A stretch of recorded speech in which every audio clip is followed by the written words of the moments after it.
কে তুই আমাকে মারলো? নো, এর বিচার চিঙ্কু মাস্তান করবো।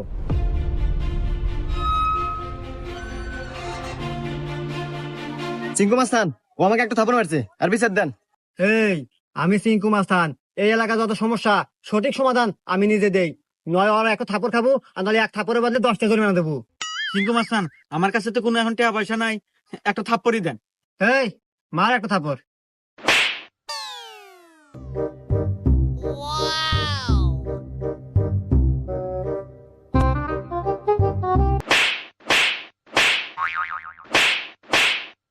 এই যে আমি এখান থেকে যাওয়ার সময় 50 টাকা পরে পাচ্ছিলাম, তো ভাবলাম যে এখানে খরচ করে দিই। এত ধরেন 30টা আপনি নেন আর 20 টাকা দিয়ে দিন, থাকে। হুমুন্দি কয় গিরা? 20টা আপনি রেখে দেন, আমার লাগবে না।